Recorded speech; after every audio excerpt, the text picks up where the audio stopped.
Thank you, Captain Purana.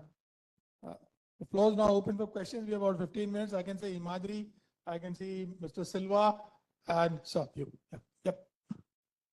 Ranil? Yeah. My question is for Mr. Himalal Raina. You said there is an opportunity to reshape the law of naval warfare. What aspect of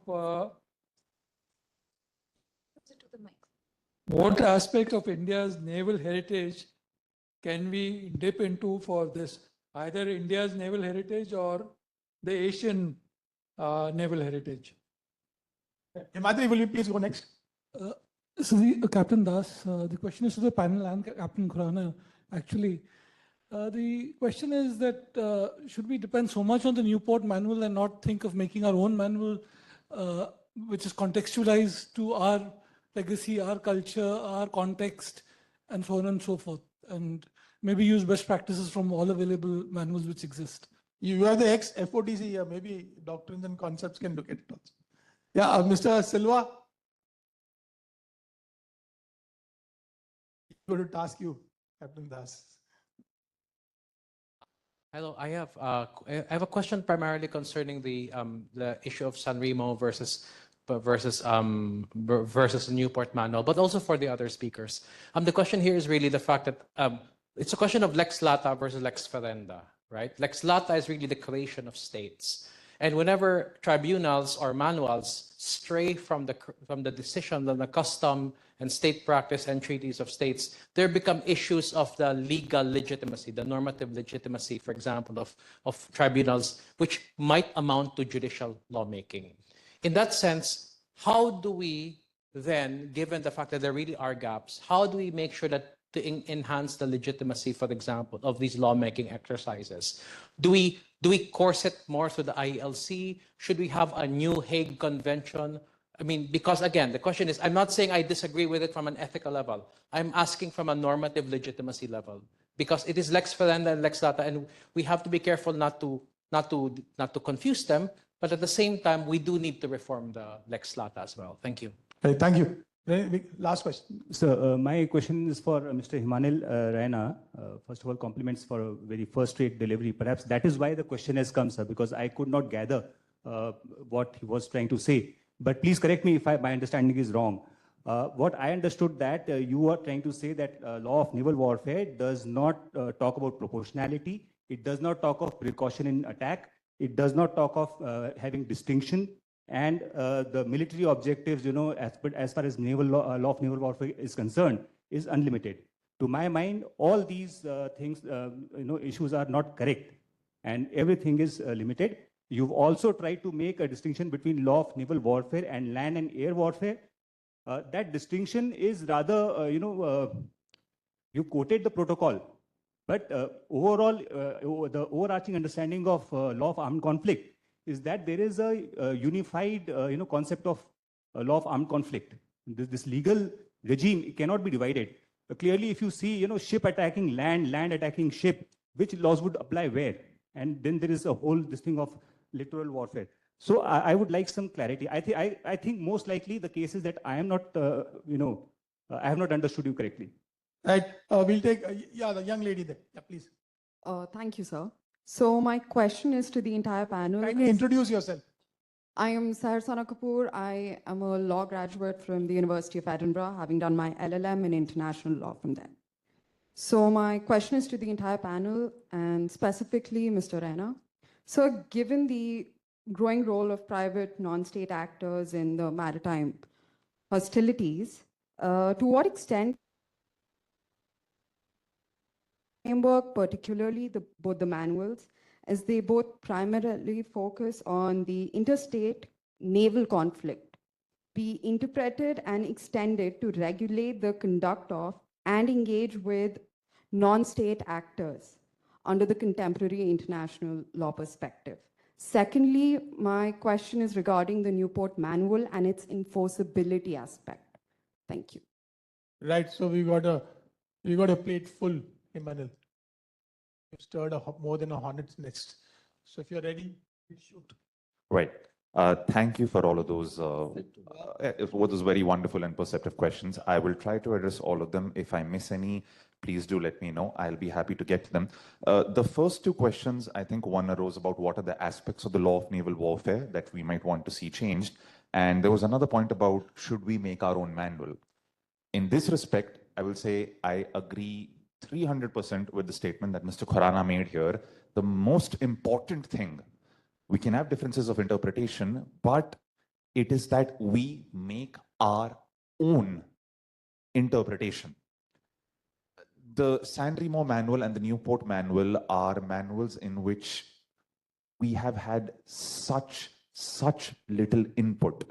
The reason for that, and that is something which goes to a point that had been raised at the back about the Lex Lata versus Lex Ferranda question. Lex Lata is the law as it is. Lex Ferranda is how you might want it to be. Now, the law of naval warfare, the treaty law on this issue is very little. There's about 4 sentences in the 1856 Declaration of Paris, some very detailed rules in some Hague conventions. But if I were to ask you right now, how, Admiral, do we enforce a blockade? You probably have a checklist of procedures, right? You're supposed to make a declaration, you notify so-and-so, you mark out where does it happen. Where is this written? Treaty. I've read every single one of them.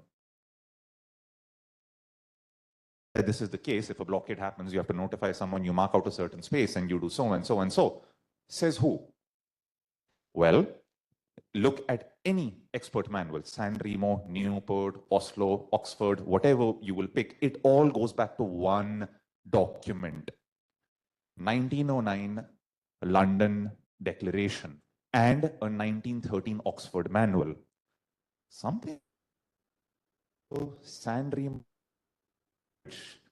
are manuals, so they're not binding, but all the detailed rules that you follow in the law of naval warfare come from exactly such a document in 1909 and 13, where not a single person in this room or their state was even present at. Now, these documents have supposedly attained the status of customary international law. Well, it might be an interesting tidbit. 1909 London Declaration, signed in London as the name suggests, was not entered into force. And at the start of the World War, they promptly threw it into the dustbin. Because America accepted it and did not protest, that is what led the Germans to unrestricted warfare. Which is why when we talk about the law of naval warfare, we come across this inconvenience, World War I and World War II, and we don't really talk about it. It's that family member you don't go close to.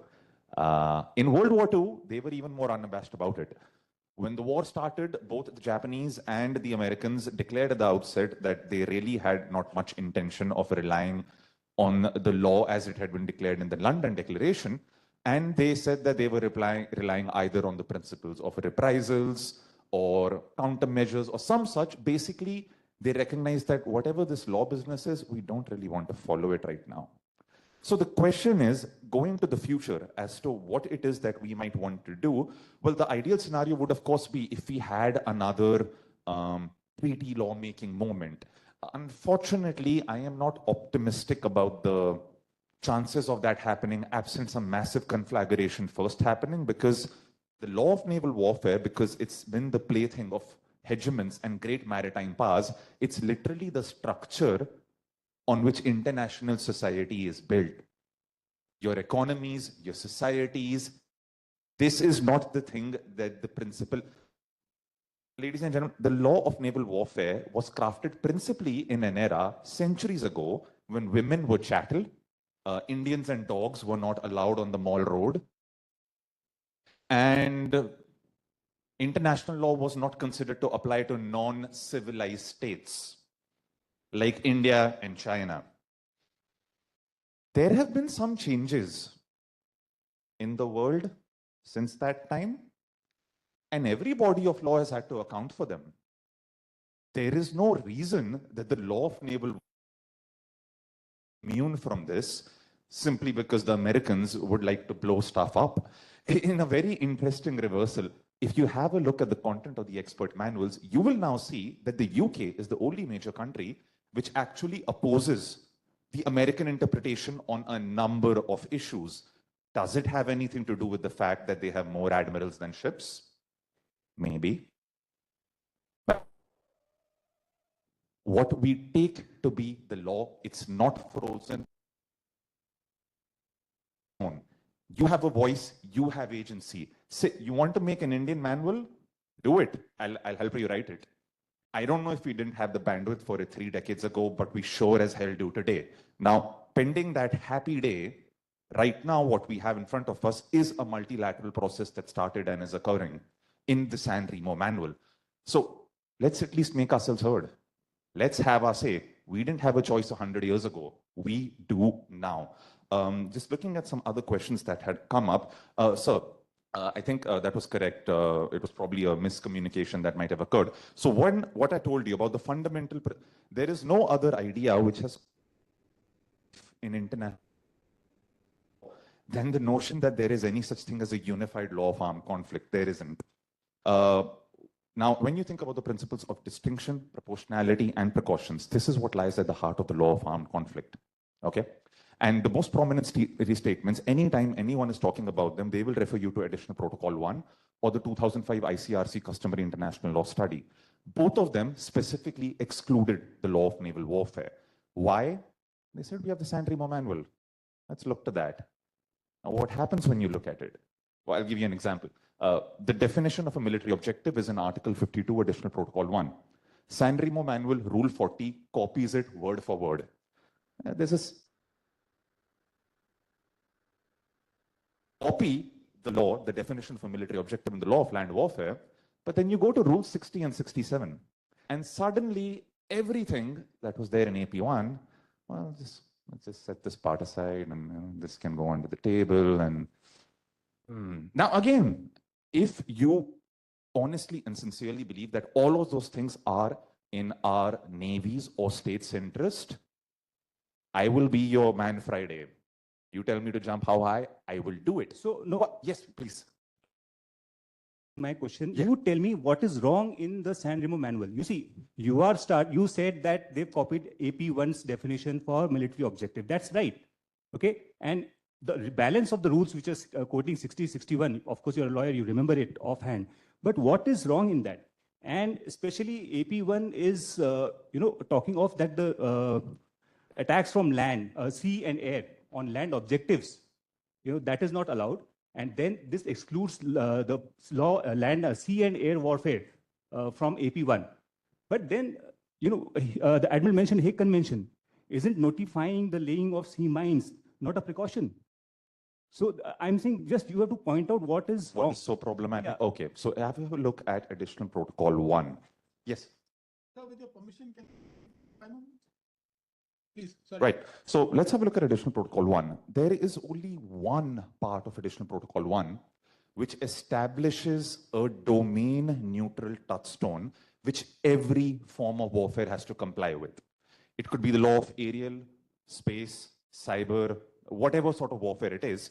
And that rule, which you find in Article 49, says if any attack is directed which has an impact on civilians or civilian objects on land, you have to comply with the principles of distinction, proportionality, and necessity. So in the naval context, this would mean, say, if you're engaged in bombardment on land, you have to respect those principles, undoubtedly. There are principally two sets of places, though, which I think are of concern to us, where these obligations are not necessarily there or not in the same form, but we need to think very hard about if we want them to be there. The first issue, of course, concerns when you are engaged in naval on naval conflict. Okay, but let's not go there. Let's focus on my bugbear is with blockades. Now, as Sir has rightly said over here, India and the USA are the only two countries whom you will find explicitly stating that we support the concept of the war-sustaining economy. And I think that's right. You need to have that option. If you're in a conflict and you want to engage in forcible economic warfare, have the option. My bugbear is with the fact that we can still accomplish everything we need using the law of contraband. But if the law relating to blockades remains on the books, well, you're the naval officials, you can tell me,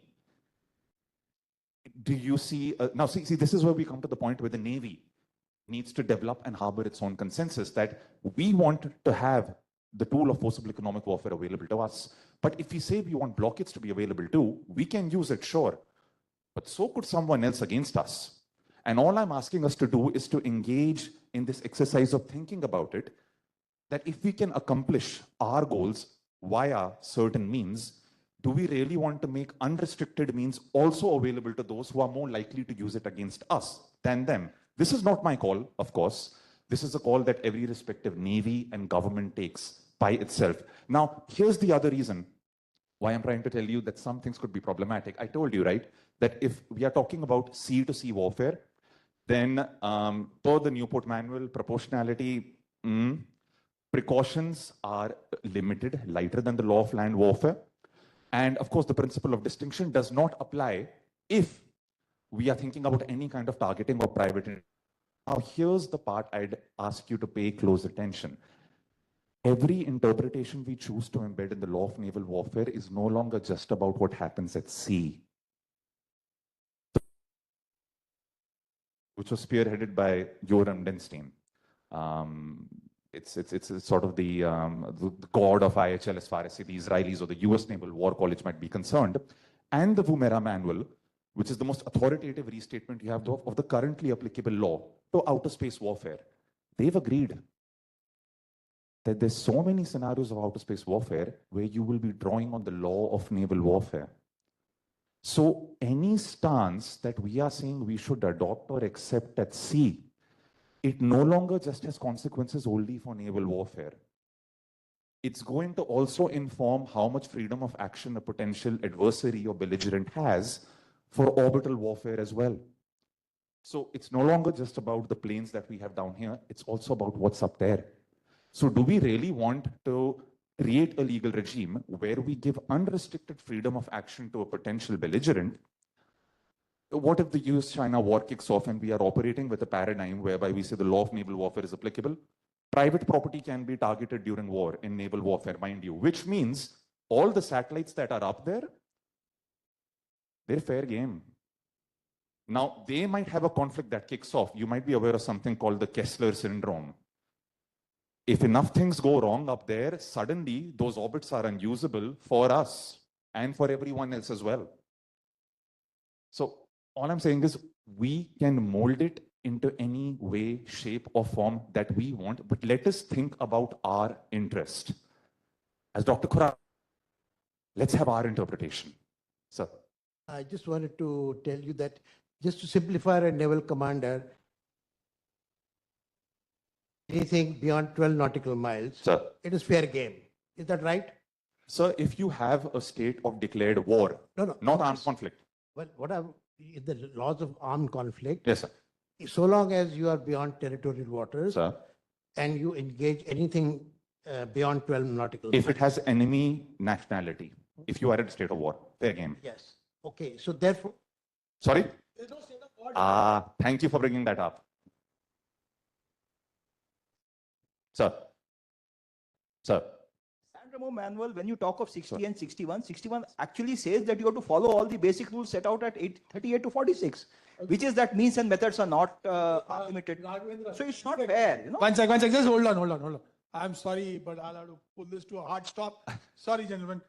Orders from the DG. We come to a hard stop. We can do But before we do that, Emmanuel, please take your place. Okay. Okay. I'm sure there's high tea after this session. There's another session, a summative session. After that, there's high tea and maybe charcha can happen. I'm sorry. I'm sure Captain Raghavendra has got a valid point to make. So does Commodore Marmik. Sorry, Just, sir. I want just no. 10 seconds. 10 Over tea. 10 seconds. Sir, moderator's word is final.